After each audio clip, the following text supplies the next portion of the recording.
I thought that I would do this tape business for you in lieu of writing letters and give you sort of a monthly report as we go along. It's been just about more than a month, a little more than a month now, since we've left the USA, and it seems like about 6 years. We've seen so much and done so much. And would I ever believe I'd be spending my birthday in romantic Singapore? Incidentally, the engineer on this entire job is the one Andrew Heath, sitting here turning this thing on and off. So we've been testing. Okay, now I'll go ahead.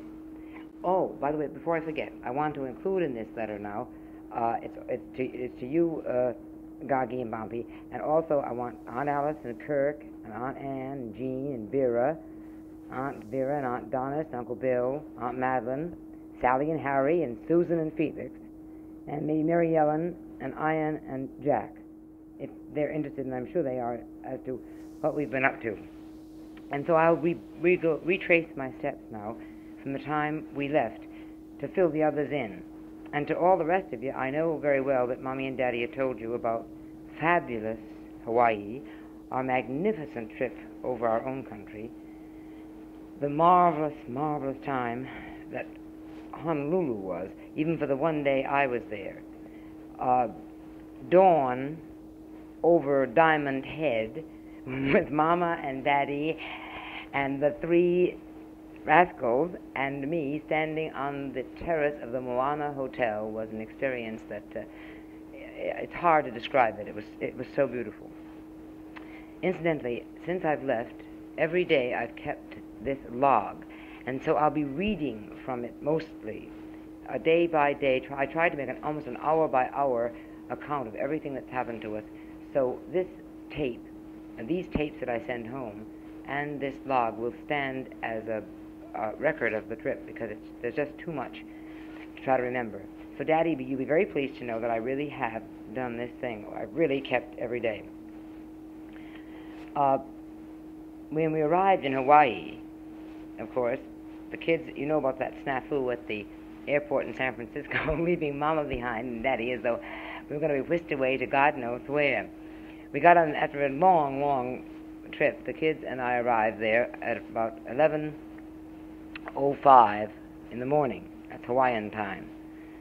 And we were met, of course, by Fred and Dell with their two children, with the Lays and the Lohas, and it was all pretty wonderful.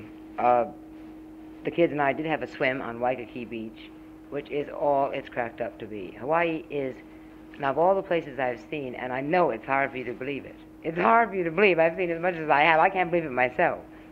But it still remains the place that smells the best. Because the smells of the Far East, as I'll reiterate, will get very exotic as we go along. But it's just the island of, oh, it's a dream. I had a wonderful time.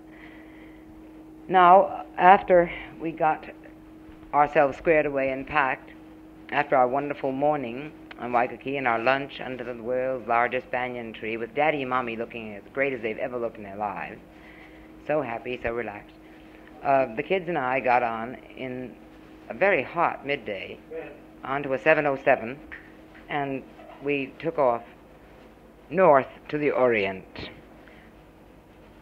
At 16:15 hours international time, which is 4 o'clock in the afternoon, 4:15, we said aloha to Hawaii and to Mommy and Daddy and Fred and Dell and their children.